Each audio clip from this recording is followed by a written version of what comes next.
जमलेल्या माझ्या तमाम हिंदू बांधवांनो, भगिनींनो आणि मातांनो, हा गोंधळ आता आपल्याला महाराष्ट्राच्या कानाकोपऱ्यात घालायचा आहे. आणि महाराष्ट्राची जी भवानी आहे तिला मी आज साथ घालतोय की बये दार उघड.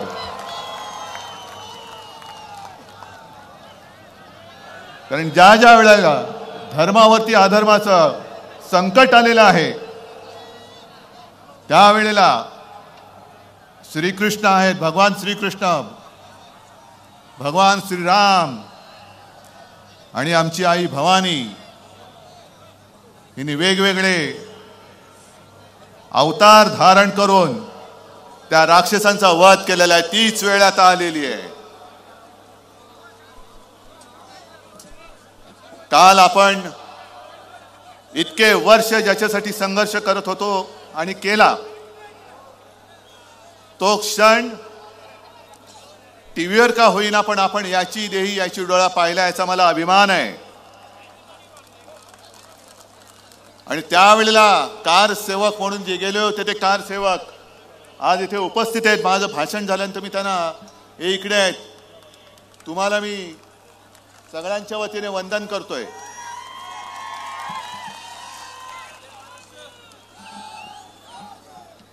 काल काळाराम मंदिरामध्ये मी गेलो होतो, सावरकरांच्या जन्मभूमीत मी गेलो होतो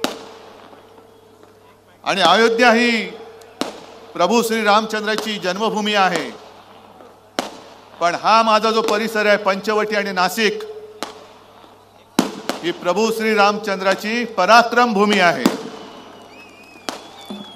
आणि असं म्हणतात की आता जिथे ते मंदिर आहे तिथेच पर्णकुटी होती, जिथे भगवान श्रीराम, सीतामाई, लक्ष्मण हे तिकडे राहिले होते. शुपर्णखेचं नाक आणि कान हे सुद्धा प्रभू रामचंद्रांनी इथेच कापलेलं आहे. आणि मग त्याच्यानंतर जवळपास 14,000 राक्षस हे प्रभू रामचंद्राला मारायला आले होते. आणि आता जसं माझ्या समोर हे भव्य दिव्य स्वरूप आहे तसं तेव्हा प्रभू रामचंद्राने अति भव्य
हॅलो चेक.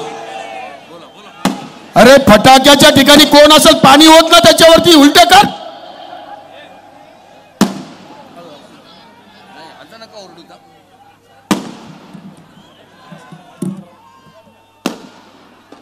आणि 14,000 राक्षस जेव्हा श्रीरामाला मारायला आले होते त्यावेळेला श्रीरामाने असंच अतिभव्य काल स्वरूप धारण केलं आणि त्या राक्षसांचा वध केला होता. म्हणून काल स्वरूप म्हणजे काळाराम तो माझ्या समोर आज बसलेला आहे, प्रत्यक्ष बसलेला आहे. आम्ही कुठे राम मंदिराला विरोध करतो अशातला भाग नाही, कारण तो आमच्या अस्मितेचा प्रश्न आहे. काल मला शिवसेना प्रमुखांची नक्कीच आठवण आली, आपल्यालाही आली असेलच.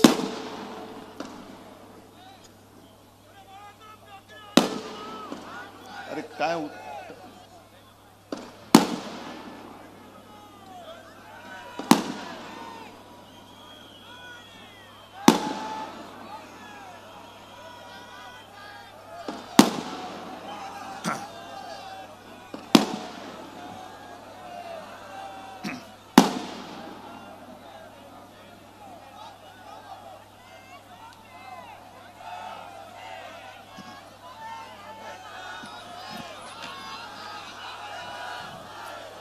कारण त्यावेळेला शिवसेना प्रमुखांनी जे काही केलं होतं ते आत्ता त्यावेळेला शेंबड्या वयात असणाऱ्या लोकांना माहिती पण नसेल. बरं, यांची इथपर्यंत मजल गेली की शिवसेनेचं योगदान काय. शिवसेनेचं योगदान इकडे बसलेलं आहेच. आणि त्यावेळेला सुद्धा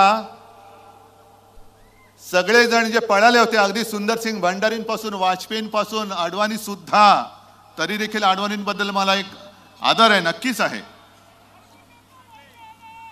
कोणी जबाबदारी घ्यायला तयार नव्हतं. जर शिवसेना प्रमुख त्यांनी ही जबाबदारी घेतली नसती तर बाबरी कोणी पाडली? बाबरी काय अशीच पडली? पण यांची मजल इथपर्यंत गेलेली आहे की शिवसेनेचं योगदान काय.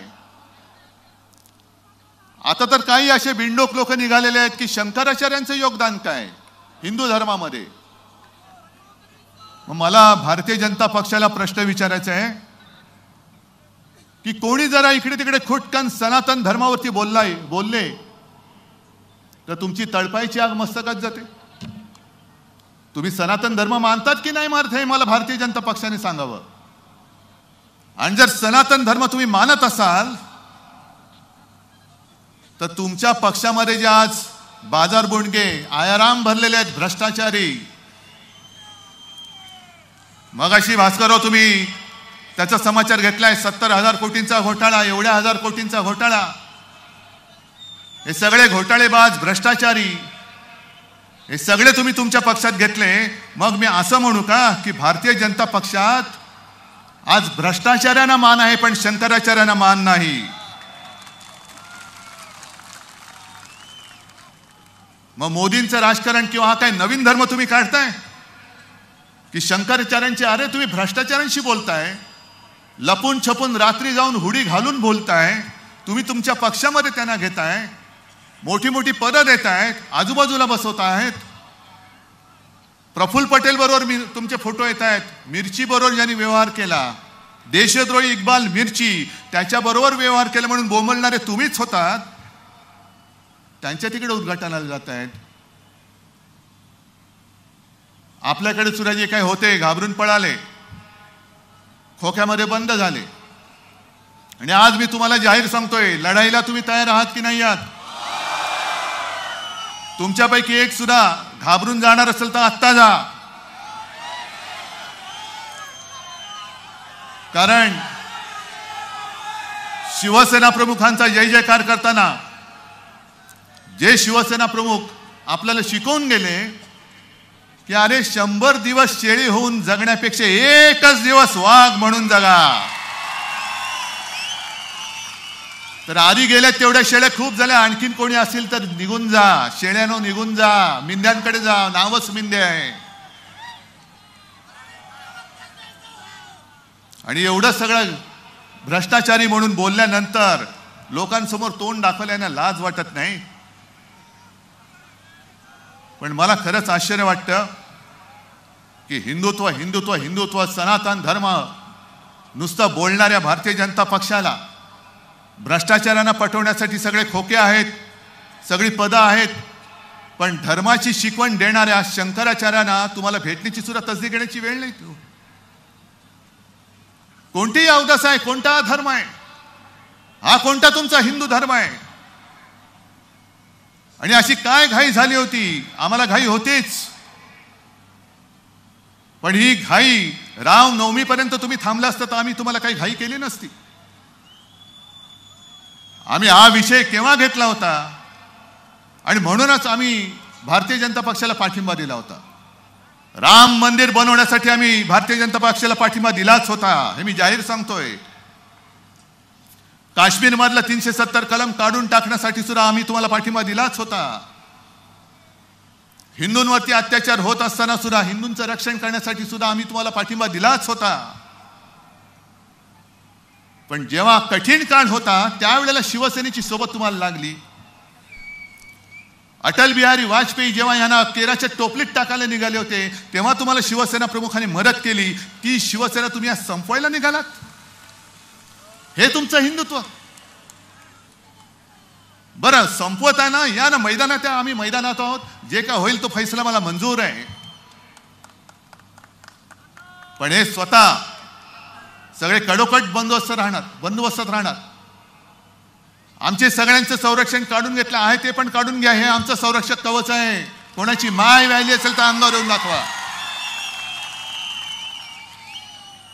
पण स्वतः कडेकोट बंदोबस्तात राहायचं. पोलीस, निमलष्करी, लष्करी, पुढे बॉम्ब जॅमर, एवढं सगळं करून तुम्ही 56 इंचाची छाती दाखवता. अरे माझ्या शेतकऱ्याची सुकलेली छाती, हडकुळी छाती तुम्हाला भारी पडणार आहे. ती भारी पडणार आहे. पण संपूर्ण संरक्षक कवचात राहणार. भारतीय जनता पक्षाकडे मुळामध्ये कार्यकर्तेच नाही जे माझ्याकडे मर्द मला शिवसेना प्रमुखांनी दिले. मी आज सकाळी सुद्धा बोललो, आज पुन्हा सांगतो, ही माझी वडिलोपार्जित संपत्ती आहे. होय वडिलोपार्जित आहे. मी वारसा घेऊन पुढे चाललेलो आहे. पण भारतीय जनता पक्षाकडे असा कोणी कार्यकर्ता नाही. दंगल झाली का आतमध्ये शेपूट घालून पडणारी अवलाद. आमच्या नेत्यांवरती, साध्या साध्या शिवसैनिकांच्या घरी ईडी, इन्कम टॅक्स, सीबीआय हे तुमचे घरगडी येऊन त्यांच्याकडे धाडी टाकतात. बरं धाडी टाकले तर टाकल्या, घर माझ्या कार्यकर्त्याचं, पाय ताणून बसतात हे नालायक लोक. येऊ दे आमची सत्ता, बघतो तुमच्या तांगड्या तुमच्या गळ्यात घालतो की नाही बघा.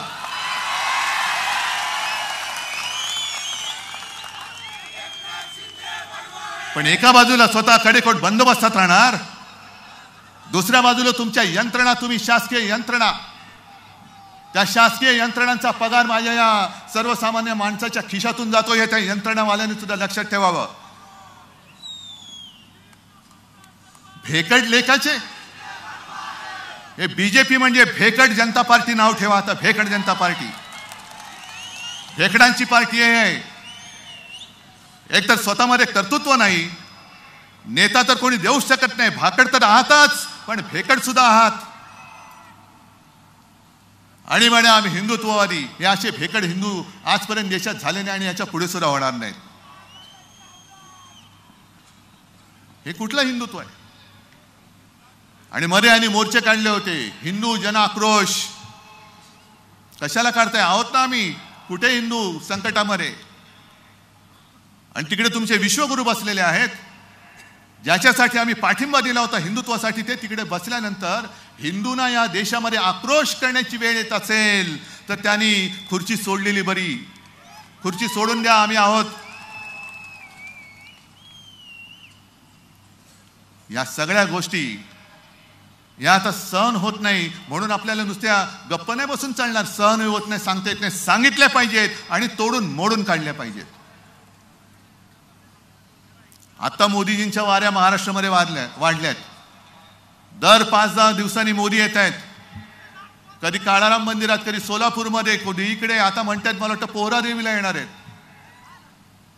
या बघून घ्या, एकदा फिरून घ्या महाराष्ट्र कसा आहे बघून घ्या. कारण महाराष्ट्रच तुम्हाला धडा शिकवणार आहे. बघून घ्या महाराष्ट्र.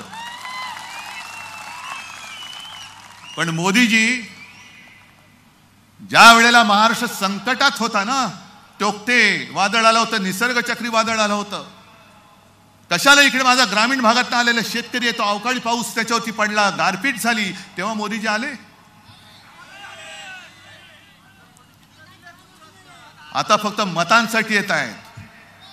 मणिपूरला गेले नाहीत, कारण मणिपूरला फक्त 2 जागा आहेत लोकसभेच्या, बरोबर ना? आणि महाराष्ट्रामध्ये 48. म्हणून मोदी इकडे येत आहेत.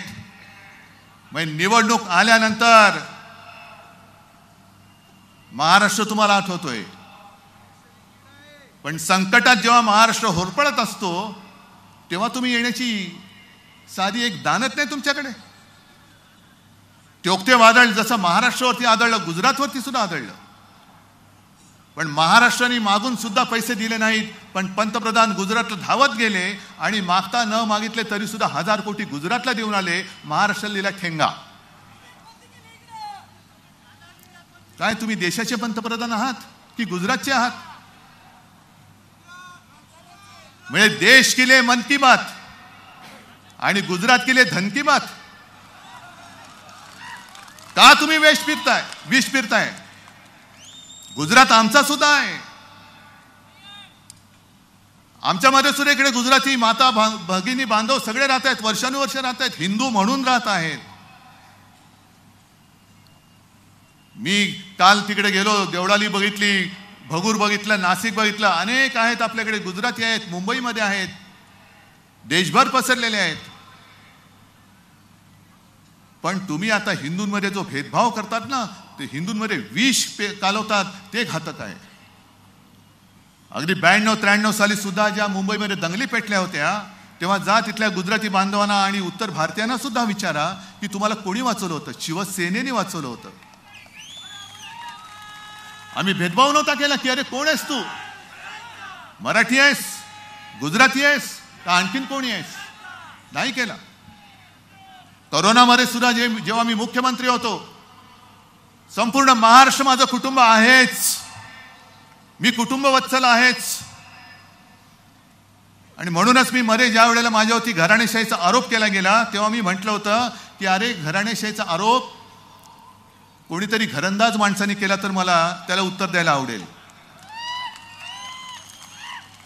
पण घरदार सोडून माझ्या घराणेशाहीवरती आरोप करणार असेल तर ही माझी घराणेशाही, हे माझं घराणं आहे, महाराष्ट्र माझं कुटुंब आहे. त्याच्यामध्ये गुजराती सुद्धा आहेत, मराठी तर आहेतच, माझ्या हक्काचे आहेत.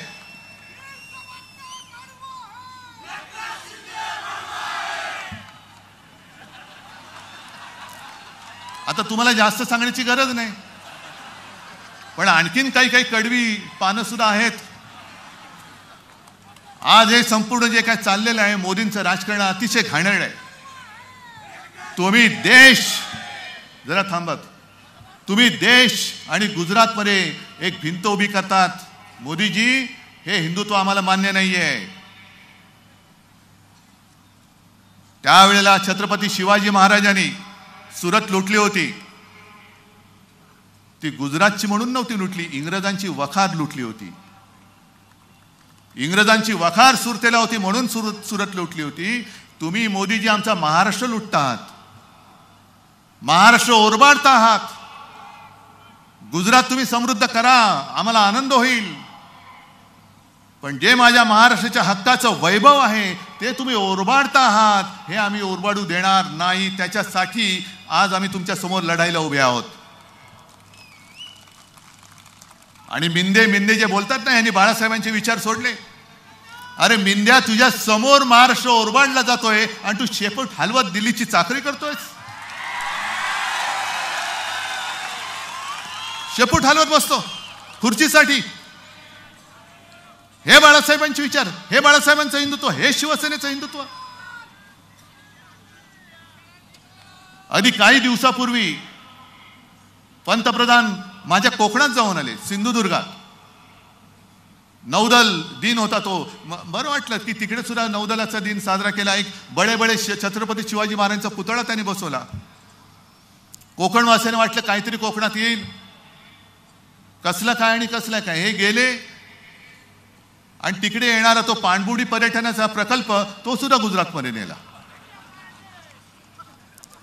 क्रिकेटची फायनलची मॅच सुद्धा तिकडे गेली, नाहीतर आपण जिंकलो असतो.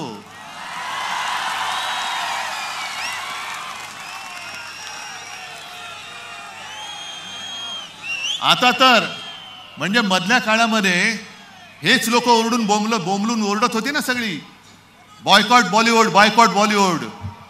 आणि काय काय होतं काल राम मंदिराच्या इकडे, सगळे बॉलिवूडच बॉलिवूड. म्हणजे शंकराचार्य नाही, पण शंकराचार्यांचं काम करणारे तिकडे, हे यांचं थोतांड.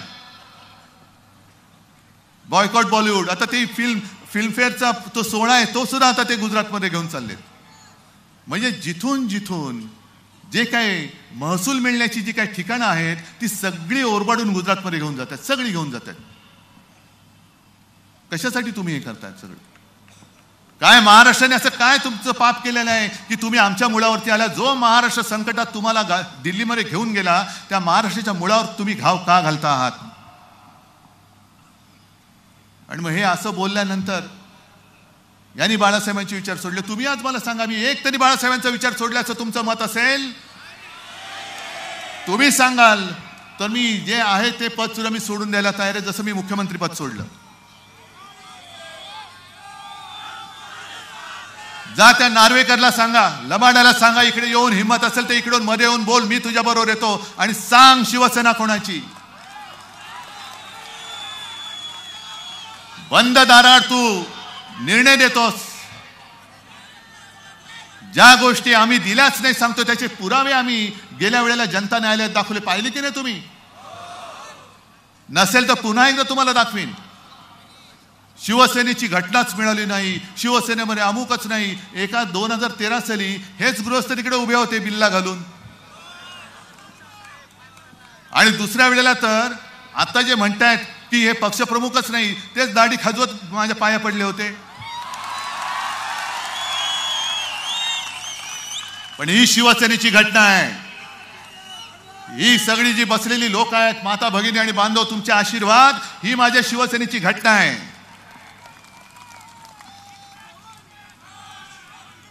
तुमच्याकडे शंकराचार्यांना मान नाही, तुमच्याकडे तुमच्या मित्रांना स्थान नाही. बरं, आज जर मी बाळासाहेबांचे विचार सोडले असं तर त्यांचं म्हणणं असेल तर 2014 साली भारतीय जनता पक्षाने शिवसेनेची युती का तोडली होती? एकनाथ खडसे, नाथाभाऊने मला वाटतं नाशिकमध्येच सांगितलेलं आहे. 2014 मे महिन्यापर्यंत आम्ही आ गले लग जा असं होतं. मी तिकडे दिल्लीत गेलो होतो, मला बोलवलं होतं राष्ट्रपतींकडे पाठिंबा देण्याच्या पत्रावरती सही करायला. जूनचा महिना होता. तोपर्यंत शिवसेना हिंदूवादी होती, हिंदुत्व होती, हिंदू होती. मग जून ते ऑक्टोबर असं काय नेमकं घडलं? असं आम्ही काय धर्मांतर केलं की तुम्ही शिवसेनेची युती तोडलीत? आणि आज मी तुम्हाला पुन्हा एकदा सांगतो, आज सुद्धा ती जी व्यक्ती जिवंत आहे भारतीय जनता पक्षामध्ये, ती एक जबाबदार व्यक्ती आहे. 2014ला भारतीय जनता पक्षाने आपल्याशी युती तोडली आणि तुमच्या मेहनतीच्या बळावरती एकट्या शिवसेनेचे युतीशिवाय 15 दिवसात 63 आमदार महाराष्ट्राने निवडून दिले. आणि ती व्यक्ती जेव्हा आपली युती तुटलेली होती, निवडणुका झालेल्या होत्या, हेच दाढीवाले बुवा विरोधी पक्ष नेते होते, त्यावेळेला ती व्यक्ती माझ्याकडे आली आणि मला त्यांनी स्वच्छ शब्दात सांगितले की उद्धव, मला पहिल्यांदा तुझं अभिनंदन करायचंय. म्हटलं का? ते नहीं, दिल्ली में अब क्या कहूं. म्हटलं क्यों आए हैं तो कहीं डालो ना, आता काय आलात कशाला मग? नाही म्हणे, दिल्लीमध्ये अशी चर्चा होती की अब बालासाहेब तो नहीं रहे. 2014 साली, म्हणजे बघा किती हरामी लोक आहेत. 2012 साली शिवसेना प्रमुख, त्यांना असं वाटतं की आपल्यातून गेले, पण आज सुद्धा बाळासाहेब आमच्या मनामध्ये आहेत. पण 2014 साली दिल्लीत हा विचार चालला होता कि अब बाला साहब तो नहीं रहे, ये उद्धव अकेला कुछ कर नहीं सकता और ये शिवसैनिक हैं, उद्धव के साथ जा नहीं सकते. अब समय आया है शिवसेना को खत्म करो, शिवसेना को खत्म करो. अरे इसके आएंगे तो कितने, 5 या 10 सीटें आएंगी, लेकिन तूने तो कमाल किया, तुझे 63 आमदार आले, दिल्ली आता तुला घाबरते. 2014 साली सुद्धा शिवसेनेला खतम करण्याची भाषा करणारी लोक, काय आम्ही तुमचा गुन्हा केला होता? म्हणून सकाळी सुद्धा जे म्हटलं ना की राम हे एकवचनी होते, सत्यवचनी होते. मी शिवतीर्थावरती शिवाजी महाराजांच्या साक्षीने माझ्या आई वडिलांची शपथ घेऊन सांगितलं की अमित शहाने जे माझ्या बरोबर वचन दिलं होतं, मला वचन दिलं होतं, ते त्यांनी मोडलं, नाही पाळलं त्यांनी. पण वचन मोडून सुद्धा तुम्ही स्वतःला रामभक्त मानता.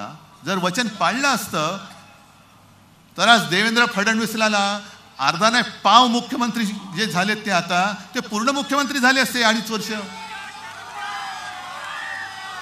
काय फरक पडला असता? जी काय तुम्ही फोडाफोडी केलीत, ती फोडाफोडी न करता आज अख्खीच्या अख्खी ही शिवसेनेची खरी ताकद तुमच्या सोबत राहिली असती. आणि आता तुम्हाला महाराष्ट्रामध्ये वारंवार यावं लागतंय, ती येण्याची गरज लागली नसती. महाराष्ट्राने म्हणजे शिवसेनेने पुन्हा एकदा तुम्हाला सन्मानाने दिल्लीत पाठवलं असतं. पण तुम्ही घर फोडता, पक्ष फोडता, पक्ष पळवता, पक्ष चोरता, आणि त्याही पेक्षा घातक 370 कलम काढलं. आम्ही कौतुक केलं. कलम कागदावरती काढलं. अजूनही काश्मीरची परिस्थिती नाही सुधारलेली. अजूनही तिकडे मध्ये मध्ये हत्या होतातच आहेत. पण तेव्हा मला असं वाटलं होतं की यांचं जे एक घोषवाक्य आहे, एक विधान, एक निशाण, एक प्रधान,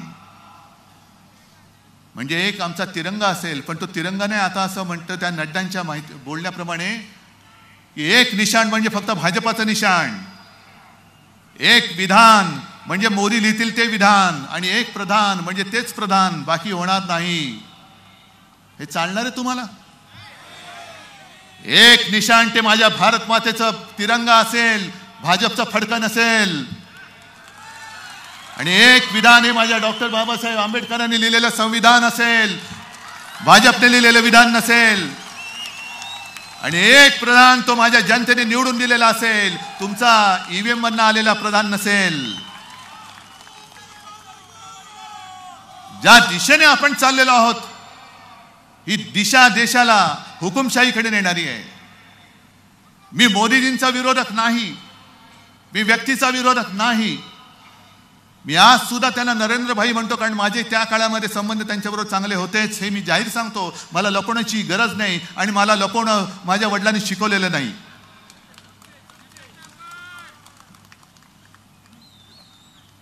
परंतु भाजपाची जी नीती चाललेली आहे की संकट काळामध्ये जी शिवसेना होती, म्हणजे विरोधकाला तुम्ही संपवताय म्हणजे राजकारणात हरवताय, मंजूर आहे. निवडणूक होत असते, प्रत्येक पक्ष आपले विचारधारा, आपले विचार हे जनतेसमोर मांडत असतो, आणि जनता देईल तो निर्णय हा आपल्याला मानावाच लागतो, आणि तो आम्ही मानतो, आज सुद्धा मानू. पण जे विरोधक आहेत त्यांना संपवताय, म्हणजे काँग्रेस को खतम करो. अरे मित्रपक्ष, आम्ही तुमचे मित्रपक्ष होतो, आम्हाला खतम करायला निघालात तुम्ही, आमच्या मुळावरती आलात. जे हिंदुत्व, या देशामधली पहिली हिंदुत्वावरती निवडणूक ही शिवसेनेने 1987 साली जिंकली, त्याच्यानंतर देशाला हिंदुत्वाची दिशा सापडली. आणि जेव्हा पार्ल्याची पोटनिवडणूक शिवसेना प्रमुखाने हिंदुत्वाच्या विषयावरती जिंकली, त्यावेळेला भारतीय जनता पक्ष वाजपेयींच्या नेतृत्वाखाली गांधीवादी समाजवाद करत होता. शिवसेनेच्या विरोधात ती सुद्धा निवडणूक ते लढत होते, म्हणजे आमच्या विरोधात होते ते. म्हणजे ज्यांनी तुम्हाला दिशा दाखवली त्यांच्या मुळावरती तुम्ही येत आहे. म्हणजे तुम्हाला विरोधक नको, तुम्हाला पक्ष मित्र पक्ष नको, एवढंच नाही तर तुम्ही तुमच्या पक्षातले नेते संपवायला निघालात. किती भयानक आहे राजकारण. म्हणजे मी आणि फक्त मीच. त्या मध्य प्रदेशमध्ये शिवराज सिंग त्यांनी निवडणूक जिंकून दिली. त्यांची मध्ये बातमी आली होती, त्यांच्या घराचं नाव लिहिलंय मामा का घर. मामा बनवला त्याला, मामा बनवला. म्हणजे किती ही नीच लोक आहेत की वापर करून कसे फेकतायत. झालं, देवेंद्रांना फेकलं, मिंद्यांना फेकतील, शिवराजांना फेकलं, तिकडे वसुंधराजेंना फेकलं, छत्तीसगडमध्ये त्यांच्या आणखीन कोणाला फेकलं. मला आता भीती वाटते, योगी जी आप संभालो. मैं आपको सलाह नहीं दे रहा हूं और आपको मेरी सलाह मानने की आवश्यकता भी नहीं. पण ज्यांना जे त्यांना असं वाटतं की हे माझे प्रतिस्पर्धी होऊ शकतात, त्यांना आजपर्यंत भाजप संपवत आलेला आहे. योगीजी आपका पद संभालो. कारण उत्तर प्रदेशमध्ये जास्तीत जास्त खासदार निवडून येऊ शकतात. उद्या खासदार निवडून आल्यानंतर काहीतरी असं प्रकरण काढतील की योगीजींना सुद्धा काढून टाकतील. या सगळ्या गोष्टी बघत बघत जात असताना आपण नुसतं काय हाताची घडी तोंडावर बोट म्हणून गप्प बसणार आहात का? जो अन्याय आपल्यावरती चाललेला आहे, शिवसेना ही आपल्या हक्काची शिवसेना. अरे शिवसेना नसती तर मराठी माणूस काय झालं असतं आणि हिंदू तरी काय झालं असतं. हिंदुत्व जपणारी आणि मराठी पण टिकवणारी ही शिवसेना हे लाचार नष्ट करायला निघालेत. हे तुम्हाला पटणार आहे? चला, माझं म्हणणं ठीक आहे, तुम्ही सगळ्यांनी एक विचार करा की आता तुमच्या आयुष्यात शिवसेना नाही आणि तुमचं आयुष्य कसं असेल त्याचा विचार करा. इकडे शेतकरी आलेले आहेत. तुम्ही मला सांगा, अगदी उघडपणाने सांगायचं, मी मुख्यमंत्री असताना केलेली कर्जमुक्ती तुम्हाला मिळाली होती की नव्हती? हो किंवा नाही सांगा. संकट काळामध्ये मी तुम्हाला जी मदत केली होती तुम्हाला मिळाली होती की नाही ते तुम्हाला सांगा. मग मोदीजी इकडे येऊन बघा, राम लल्लाला तुम्ही घर देताय. अरे ज्याने तुम्हाला राजकारणामध्ये पंतप्रधान पदाचं घर दाखवलं त्या राम लल्ला तुम्ही घर दाखवताय. मग महाराष्ट्रामध्ये ज्या शेतकरी आत्महत्या करतायत त्या शेतकऱ्यांच्या आता दुर्दैवाने विधवा पत्नी असंच म्हणावं लागतं, त्यांच्याकडे जाऊन त्यांच्या डोक्यावरचं जे छप्पर उडालेलं आहे त्यांना घर मिळालं तरी उपयोग काय. त्यांचा घरचा, त्यांचा पती, त्यांचं सौभाग्य, त्याने आत्महत्या केली तुमच्या राज्यात आणि तुम्ही म्हणता तुम्हाला घर देतोय. प्रधानमंत्री आवास योजना, प्रधानमंत्री आभास योजना, काय घरदार उजडलं, सगळं गेलं, उजाड झालं, घरावरचं छप्पर उडून गेलं. काय करणार ती तानी बाळं, त्यांची मुलं काय करणार, त्यांची पत्नी काय करणार, आई वडील काय करणार. पण आम्ही तुम्हाला घर देतो. उज्ज्वला गॅस पिकवणार काय, त्याच्यावर शिजवणार काय.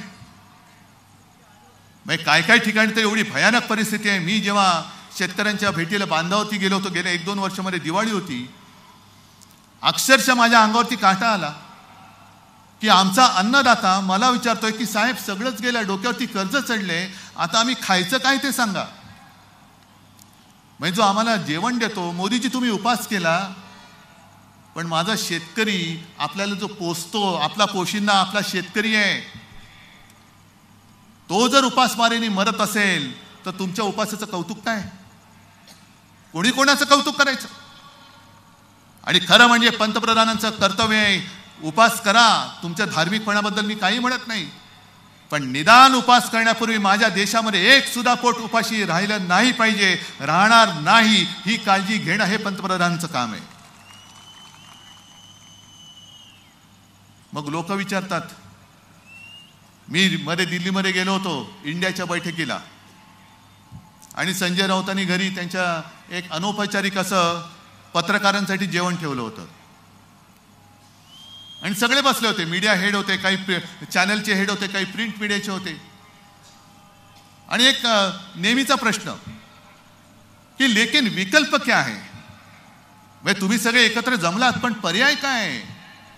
म्हटलं हाच आमचा प्रश्न आहे की भारतीय जनता पक्षाकडे पर्याय काय, एकच चेहरा आहे आणि त्याच्या जीवावरती आता तुम्ही मत मागू शकत नाही. आता तुम्हाला रामाची मदत लागते मत मागायला. कर्नाटकामध्ये हनुमान बजरंगबली की जय म्हणजे देवांची मदत लागली तुम्हाला मत मागायला. मग मोदीजींनी केलं काय 10 वर्षात. निवडणूक सुद्धा आज आलेली आहे की टेंटेटिव्ह डेट ही बरोबर रामनवमीच्या आधी लावलेली आहे. म्हणजे तुम्ही रामाच्या नावावरती मतं मागणार, तुम्ही हनुमानाच्या नावावरती मतं मागणार आणि मतं मागितल्यानंतर देशाला काय देणार, घंटा. आता ही राम भरोसे बस झालं, आता काम भरोसे मतं मागा, काम भरोसे. आणि म्हणून मी त्यांना सांगितलं की त्यांच्याकडे दुसरा चेहराच नाहीये, पण आमच्या आघाडीमध्ये भरपूर चेहरे आहेत आणि पर्याय पर्याय पर्याय कशाला. मग मी पत्रकारांना प्रश्न विचारला, तोच तुम्हाला सांगतो. मी त्या पत्रकाराला सांगितलं की तुम्ही माझ्या समोर बसला आहात, तुमच्या समोर टेबल आहे, तसाच तुम्ही विचार करा.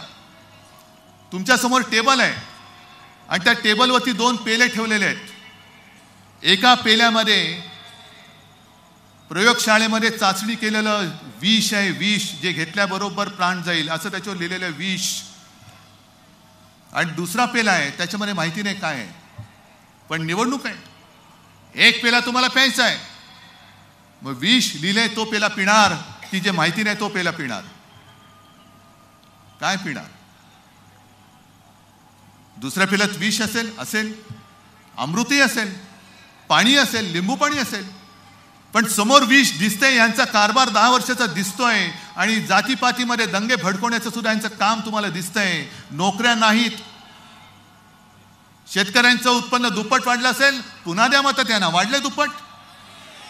पीक विमा योजना काय लाभ झालाय. महिला इकडे आल्यात, उज्ज्वला योजना मिळाले. तुमच्या घरामध्ये कोणाला तरी नोकरी मिळाले. तुमच्या गावामध्ये नवीन उद्योग कोणता आलाय. मग कशासाठी मत देणार, कशासाठी मत देणार. आणि म्हणून मला जसं सकाळी मी सुरेश भटांची कविता तुम्हाला सांगितली होती त्या शिबिरात, तशीच नाशिकमध्ये आल्यानंतर कुसुमाग्रजांची एक कविता, त्यातल्या 4 ओळी मी तुम्हाला सांगतोय आणि मग तुम्ही ठरवायचं की काय करणार आता. कारण हे सगळे राक्षस हे राक्षस आता ह्या सगळ्या त्यांच्या यंत्रणा घेऊन अंगावरती येत आहेत. मग तिकडे महिला बघत नाही, काही नाही. आमच्या किशोरीताई पेडणेकरवरती समन्स वायकरला देत आहे, सूरज चव्हाणला पाठवत, अनिल परब आहे, संजय राऊत आहे. अरे तुम्ही शिवसेना संपवलेत ना, मग कशाला आमच्या मागे लागताय? का अजून तुम्ही माझ्या साध्या शिवसैनिकाच्या आणि नेत्याच्या घरी ईडी आणि सीबीआय पाठवताय? मग आमच्या हातामध्ये ताकद द्या आणि आम्ही सांगू त्या भाजपवाल्याच्या घरामध्ये धाड टाका, बघा किती घबाड मिळते ते. त्या कर्नाटकमध्ये एक जो मंत्री होता त्यांनी सांगितलं, त्याला मध्ये काहीतरी नोटीस आली, त्यांनी सांगितलं मला नोटीस द्याच, मी कर्नाटकच्या भाजपच्या लोकांचा घोटाळा बाहेर काढतो, 40,000 कोटींचा, नोटीसच येऊ दे मला. कोरोना काळामध्ये भारतीय जनता पक्षाने तिकडे जो काही घोटाळा केलाय कर्नाटकामध्ये, ते सगळे म्हणाले मी पुराव्यानिशी काढतो आणि कोणी कोणी कशी संपत्ती गोळा केली हे सुद्धा मी तुम्हाला सांगतो. गप का नाही? तिकडे का थंड बसताय? आम्ही तुमचे सोबती होतो, आम्ही साथी होतो. तुमच्यावरची सगळी संकट ही तेव्हा शिवसेना प्रमुखाने आपल्या अंगावरती घेतली होती. हिंदुत्वावरची सगळी संकट ही आम्ही आमच्या अंगावरती घेतली होती. तरी देखील तुम्ही आम्हाला खतम करायला निघालात आणि तुमचेच बगल बच्चे जे भ्रष्टाचार करतायत त्यांना काहीच करत नाही तुम्ही. आणि म्हणून तुमची ताकद तुम्हाला कळलेली नाहीये. तुमची ताकद जे कुसुमाग्रज बोलतात, लढाईच्या अंतिम क्षणी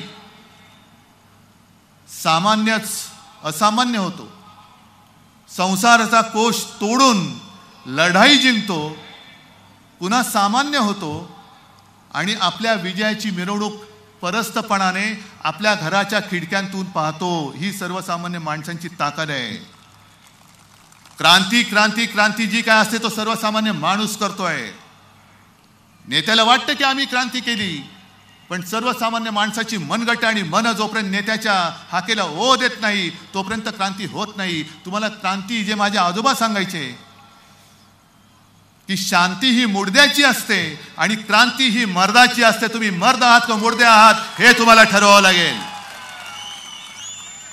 आपण मुडदे असू तर काय प्रश्नच नाही, पण जर मर्द असाल तर आज जो माझा महाराष्ट्र हे दिल्लीश्वर जे खतम करतायत. अरे तुम्ही मगाशी मी बोललो की छत्रपती शिवाजी महाराजांनी ती इंग्रजांची वखार सुरत लुटली आणि मोदी आणि शहा माझं महाराष्ट्र लुटतायत. या महाराष्ट्रामध्ये छत्रपती शिवाजी महाराजांनी नुसता जन्म नाही घेतला, पण त्यांच्या विचारांनी मर्द जन्माला आलेले आहेत. आणि माझं आज पुन्हा त्यांना आव्हान आहे, तुम्ही तुमचे सगळे घरगडी संस्था बाजूला ठेवा आणि मैदानामध्ये या. अरे अबकी बार 400 पार होणार असेल तर ईव्हीएम बाजूला काढा आणि बॅलेट पेपरवरती 400च्या पार 400 मतं मिळाल्याशिवाय त्याच्या आत तुम्ही आटोपला नाहीत तर बघा. आणि आज हे संपूर्ण मी बघतोय काल स्वरूप, रामाचं काल स्वरूप बघतोय. ते बये दार उघडी, माझी बया जगदंबा माझ्या समोर बसलेली आहे. दार उघडणार आहात की नाही? आणि दार उघडल्यानंतर जर सरकार तुमच्या दारी म्हणून आले तर त्यांना लाथ घालणार आहात की नाही? निश्चय करणार आहात की नाही? मग निश्चय करणार असेल तर मला जरा तुमची मनगट दाखवा किती मजबूत आहेत. या मनगटामध्ये तुमच्या पेटलेल्या मनाच्या मशाली तुम्ही पकडणार आहात की नाही? बस मग जय भवानी जय शिवाजीचा नारा हा महाराष्ट्राच्या काड्या कपाऱ्यांमध्ये असा घुमला पाहिजे की दिल्लीच्या तख्ताला हादरे बसले पाहिजेत. जय हिंद, जय महाराष्ट्र.